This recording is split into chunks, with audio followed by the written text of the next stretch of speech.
Greetings, everyone, and welcome to Resilient Stories Podcast, where we share the grit and the glory behind the stories of amazing people like you who have bounced back from failure and adversity to go on to live their best life on purpose. Joining me today is Dr. Tommy Watson. So, Dr. Watson, welcome to the show. Hey, thank you very much for having me. It's an honor. How are you? How was your holidays? You know, it was great. Ate way too much and slept way too much. So the norm. Yes. Now Okay. I got my New Year's resolution to lose weight again. Okay. So really the norm, huh? What we all are going to do. Yeah. All right. Okay. So Dr. Watson, I know that you truly believe in the value of telling your story. Yeah. So why do you think it's important for you yourself to tell your story as the host of this podcast? Yeah, you know, and thank you for allowing me to sit on the other side of the seat and you to be the director. You know, as we go through life, you know, sometimes we go through so many obstacles in our life that are so painful. And we find ourselves in this whirlwind of just emotions of pain, anger, anguish.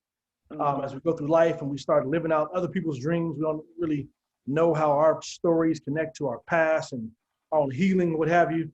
Right. And it took me getting to a place where I was actually very embarrassed about my story and began telling my story, where I began to heal.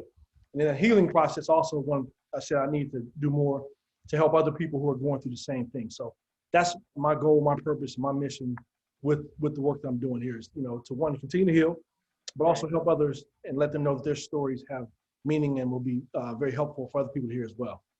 Okay. So yes, I know that the purpose of the podcast and the things that your guests will talk about is how they bounce back from failures and adversity and how they're now living their best life. So let's talk about yours. So what was the biggest obstacle you've had to overcome in your life or career? Yeah, you know, the opening song to the podcast says, "Seeing you locked in chains didn't ease my pain, left me feeling the shame out in the rain. Can't explain the pain, how I stayed sane. Don't like the game. Will it ever change?" You know, those lyrics came from seeing my mom in prison in 3rd grade. Seeing her locked in chains didn't ease my pain. It left me feeling the shame in school with the other kids because I didn't have mom there to explain or even come to support me in anything. Right. And then I just couldn't express the pain. Don't know how I stayed sane. And they definitely did not like the game. And I was just wanting to spend a lot of my time wondering, would it ever change? You know, that moment kind of propelled and really impacted me a lot when I was a senior in high school. I found myself homeless. My mom and dad were heroin addicts and shoplifters who were arrested 121 times by the time I finished high school. And I remember my senior of high school when she had just gotten out of prison and ended up going back to prison because she couldn't find a job and she was selling drugs to take care of us. I remember just being really devastated and having my mom leave at that most critical moment of your life. Think about your senior year of high school when you have all these aspirations and things that people are telling you about. You have all these fears. And my mom goes back to prison in that moment. It was very scary. Yeah. So how did you cope with that? You know what, I really, I relied a lot on my best friend. My best friend at the time, he and I were very close. His name was John Vivens. Shared with him. John. LeJean Vivens. Yeah. Yeah, I said shout out to John. Oh, LeJean. Shout out to LeJean. Okay. Boogie's his name. Boogie. Okay, Boogie. All right. Boogie. So, you know, just relying a lot on, you know, just sharing with him. And then I relied a lot on sports, you know, my dreams of going on to play sports someday at a higher level. Right. Kept me really motivated at that time. Yeah. Okay. So then, so what actual steps did you take to process through this?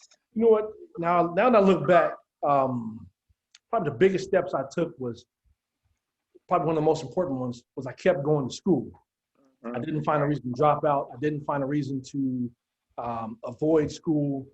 And in doing so, it kept me with some structure in my life. It kept me structured academically.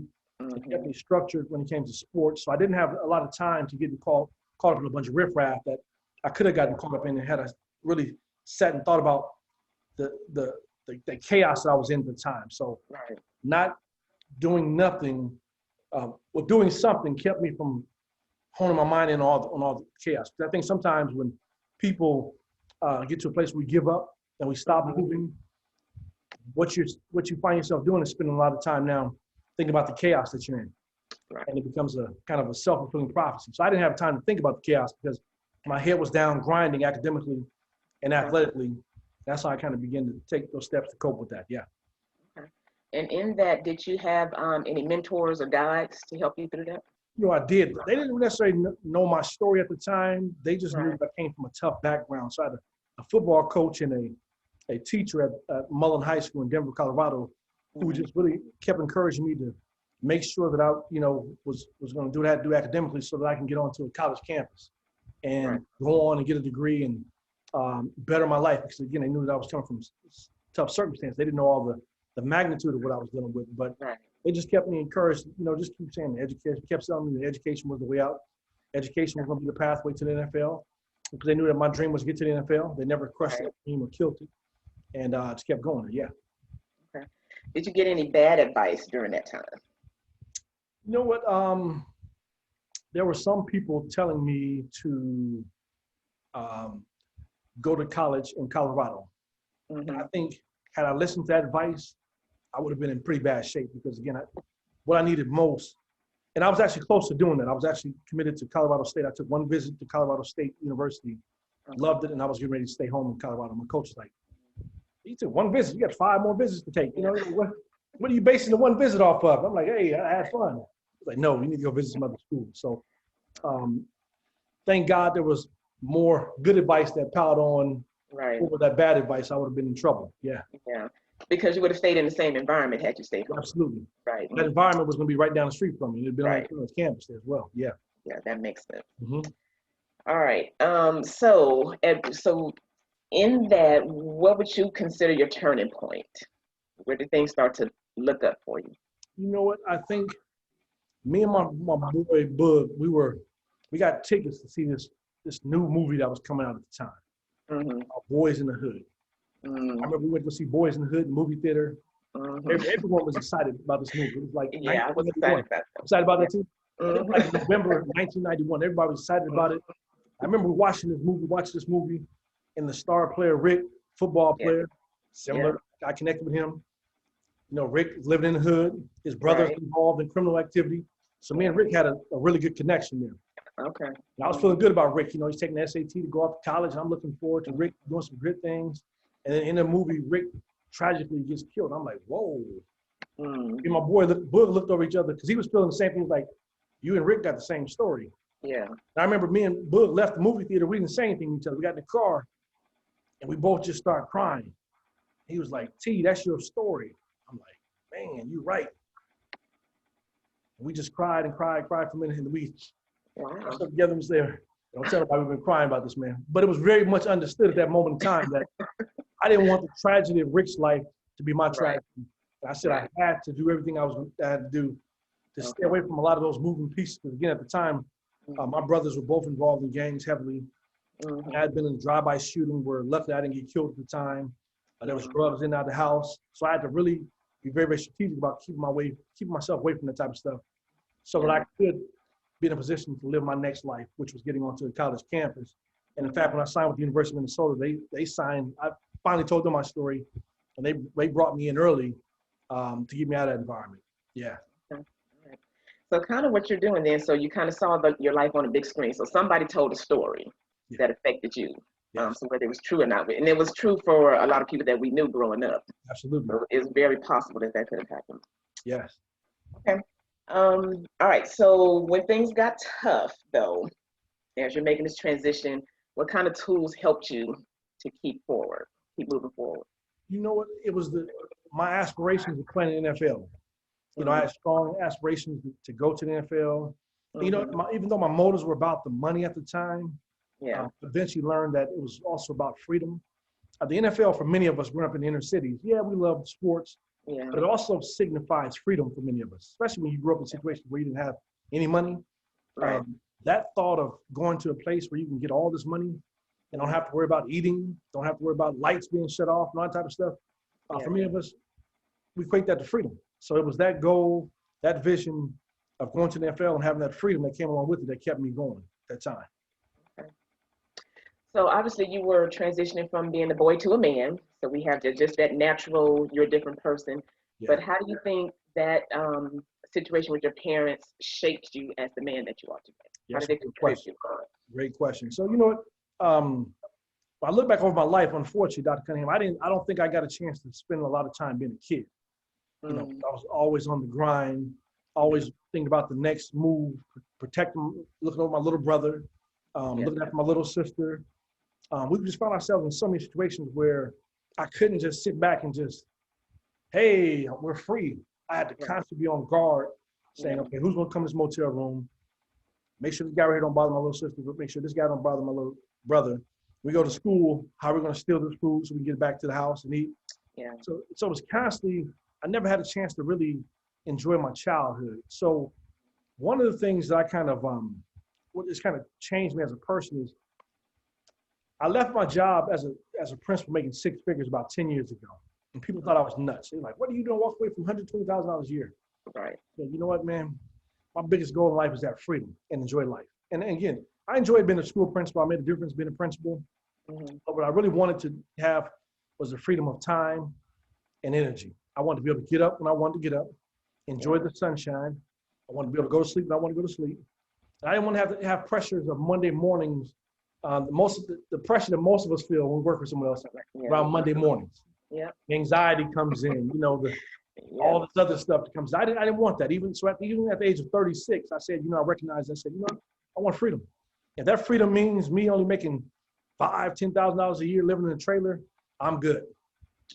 But I'll be in control of my life. Because you smile at me like, no, I could have done it. Well, I understand what you're trying to say. That was my mindset, literally. I was like, hey, if I got to go live in a trailer, man, but I can get up whenever I want to. Yeah, you could. Like, no, I can't do that. All right. Yeah. Okay, so now here we are today. Fast forward, so you are a doctor. You have a plethora of businesses. So what would you do differently if you could do anything differently? Wow, that's a great question. You know, I look back. I think one of the mistakes I made was only telling Bug my story. So there were a lot of other folks who probably could have opened up doors to help me out a lot more. Yeah. At that time, I probably would have been a lot more transparent with the folks in my high school, let them know what was going on at home. But again, I was going to predominantly white high school, very affluent school.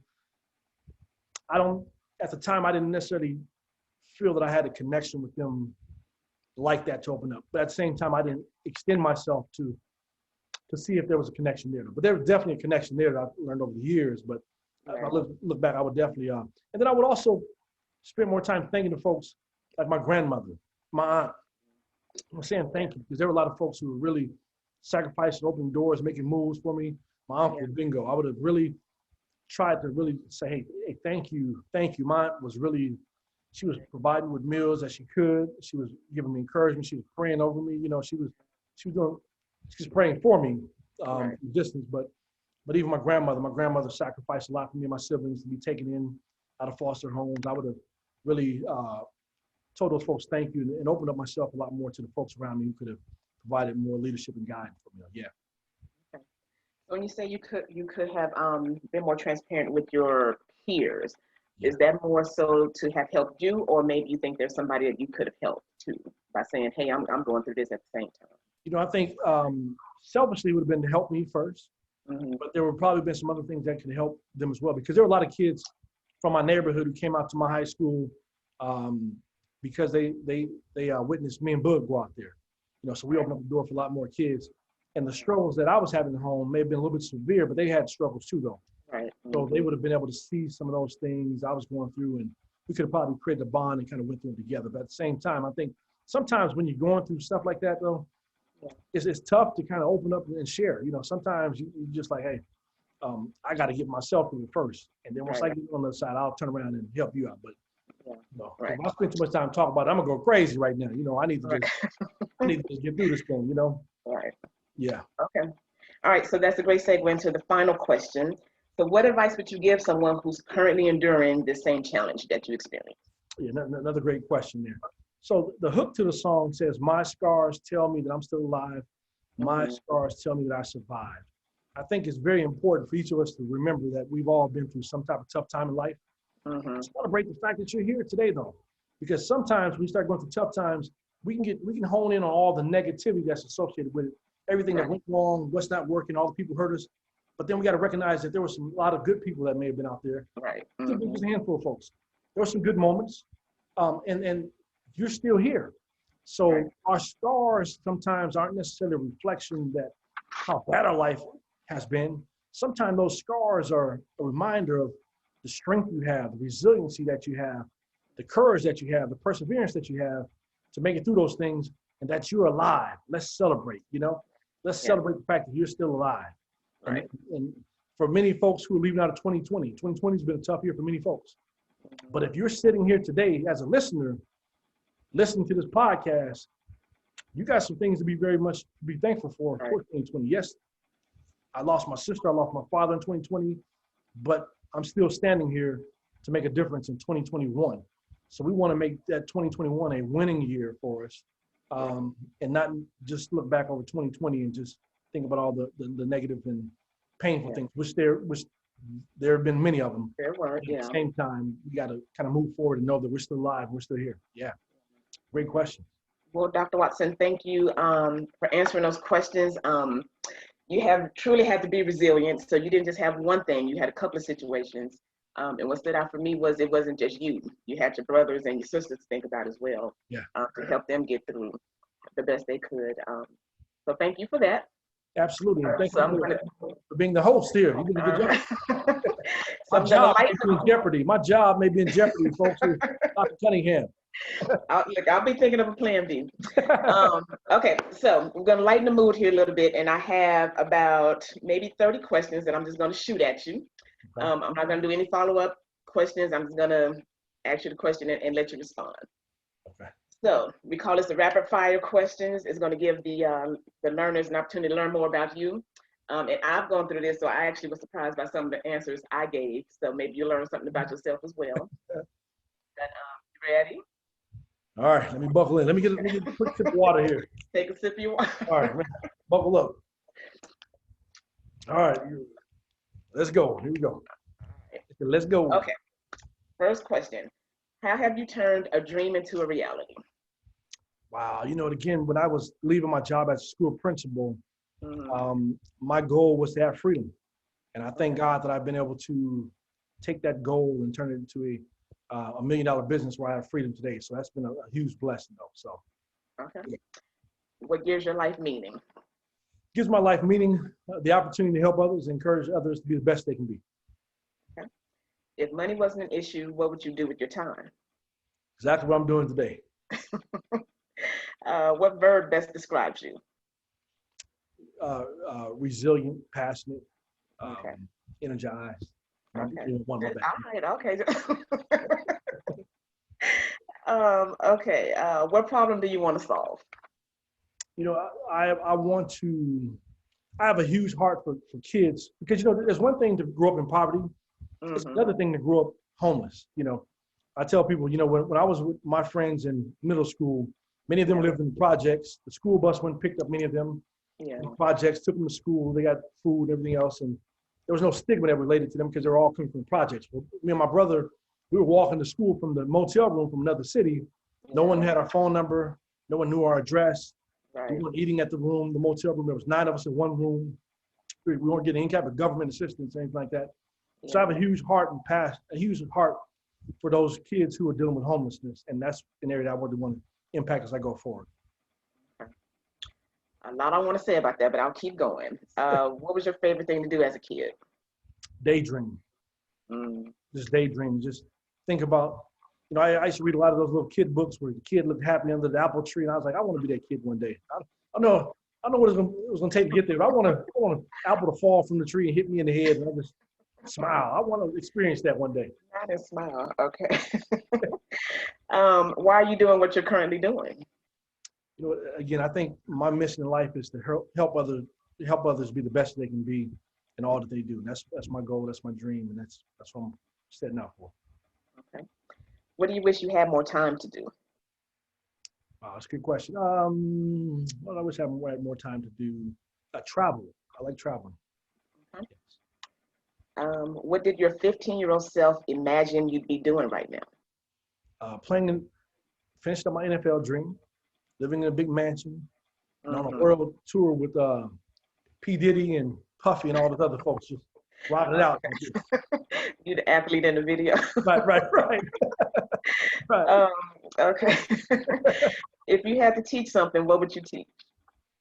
You know, I'm a big fan of resiliency, of course, but also I'm a big fan of us learning about what it truly means to be wealthy. You know, a lot of us grew up in households where we learn about getting education to get a higher income. Right. We don't necessarily know how to turn that income into wealth. So Right. I'm very, very passionate about that, you know, helping other people turn their income into wealth. Okay. That's a great point. Who inspires you the most and why? You know, wow. You know, my kids inspire me. My kids, they've been there with me from day one. My grandmother, my aunt Mildred, my uncle Bingo, keep me going. Because these are folks who always been with me when I was down and out, you know. Yeah. So great folks in my life, yeah. Okay.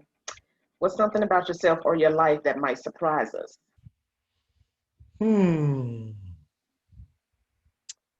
That I am the ultimate morning person. Dr. Cunningham she's part of my team. She gets emails from me at 2:30. Who's gonna be surprised? In the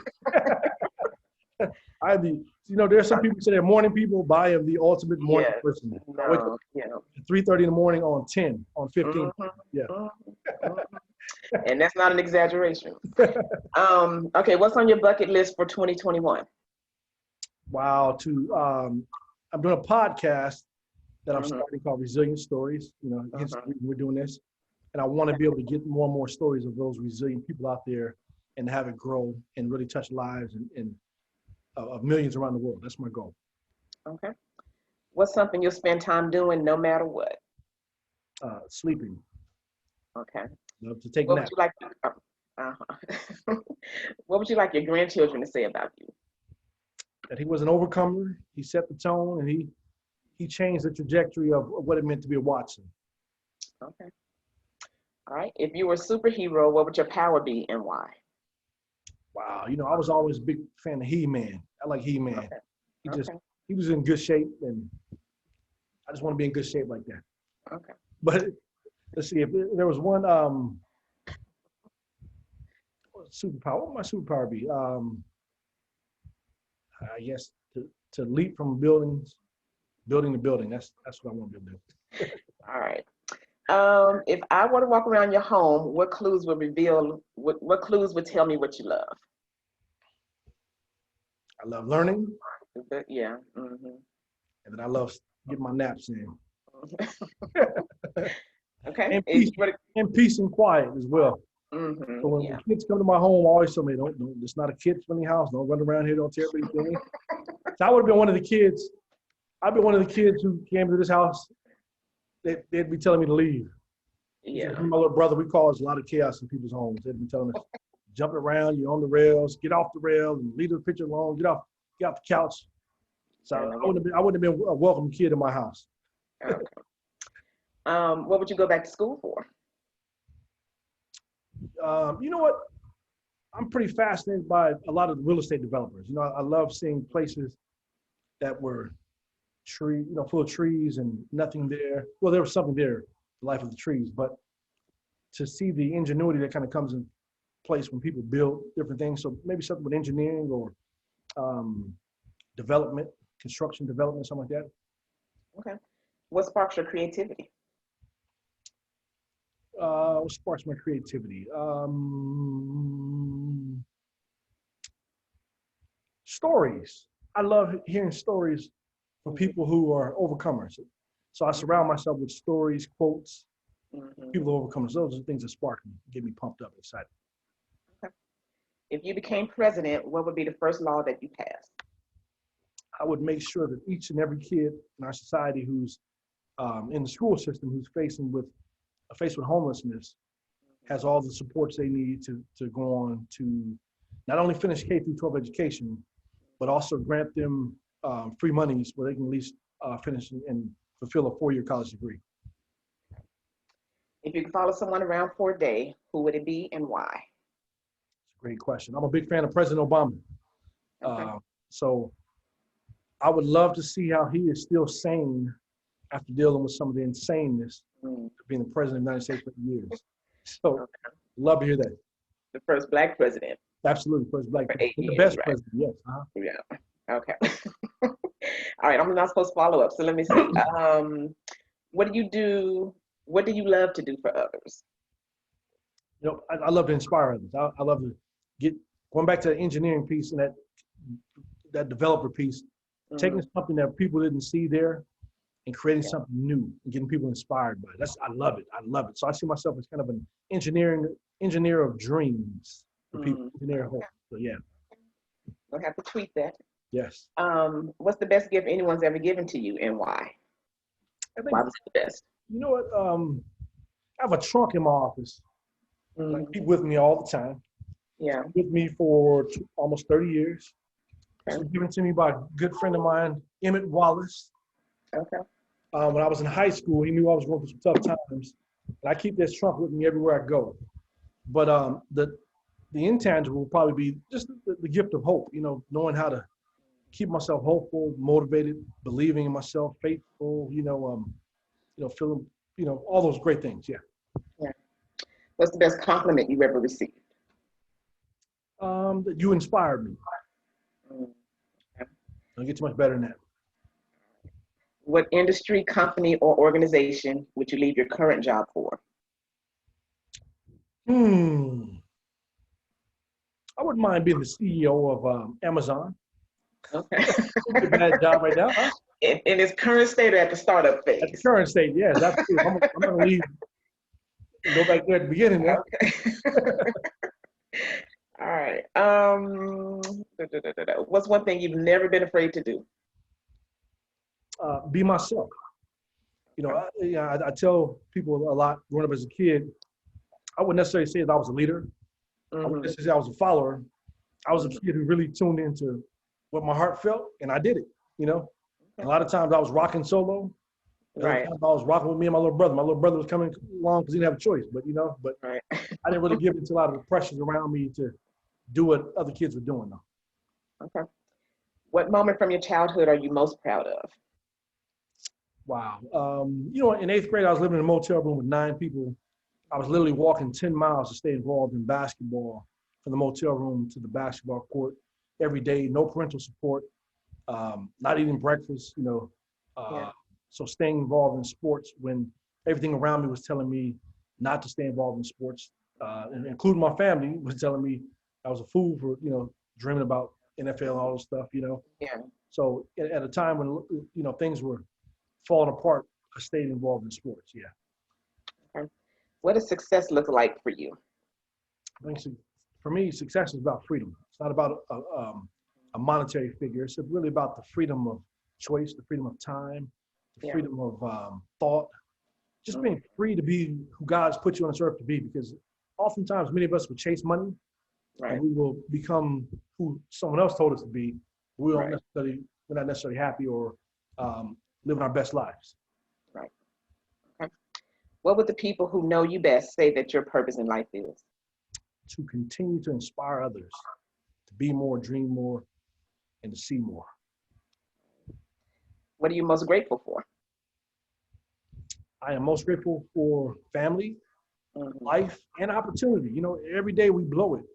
So it's great to be able to come back and say, hey, you know what? Today's a new day. Let me try to get this thing right.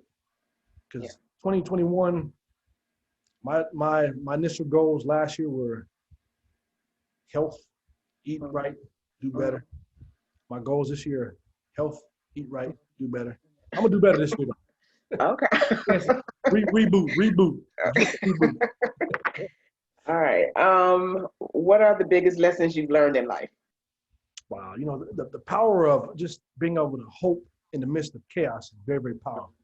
I think sometimes we go through situations where we can become overwhelmed by a lot of the negativity that goes on. Power of the mind is so powerful. That's probably one of the biggest lessons I learned. You can take a man and put him in jail. That man or woman, their mind can take them to a place where they never will be incarcerated ever. Right.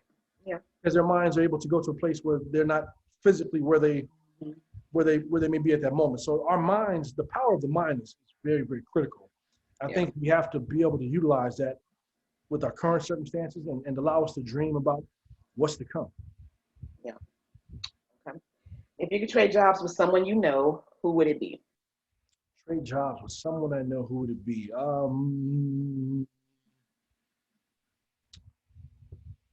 I would go back to Barack Obama, President Barack Obama. He's living his best life. He doesn't have to work anymore. He put in his 8 years. He gets to walk around with post-presidency. Yeah, post-presidency. Right. He gets to walk around with security, shut down airports, shut down streets, shut down malls, and he's living his best life. He's having fun doing it with a great family. Well, yeah. Okay. And how do you want to be remembered in history? As someone who utilized this story to help himself, but also to heal himself, but also to help others along the way as well. All right, well, that was the last question, so thank you for that. You made it on the hot seat. You made it. Thank you. So, thank you for taking this time to share more of your story and answering these questions for us. We learned a lot. I learned a lot. Learned some things about you that I didn't know otherwise. In closing, anything you want to share with the audience? Any special events coming up? Be sure to tune into the podcast. The podcast will be inspirational. You got Dr. Cunningham. She was on the hot seat as well. You want to definitely tune in and get her information as well. We have a lot of great folks we're going to be showcasing their stories with. And be ready to dream and have a good time. I know 2020 has been tough for many of us, but let's get hopeful. Let's get inspired about what's to come in 2021 and beyond. So don't let 2020 take you out. Be hopeful, and we got some good things on the horizon for you. Yeah. If anything, let 2020 be the reason your 2021 is better. Yes, I like that. Okay, I will let you go. So thank you again for this opportunity. It was fun for me to sit on this side of the seat. And so I'll be having your eye on my seat now. I'm just saying, if you ever need somebody to step in, just let me know. Okay, so I'll conclude and I'll do your deuces. That's your trademark thing. So deuces. Thank you, everyone. God bless. God bless.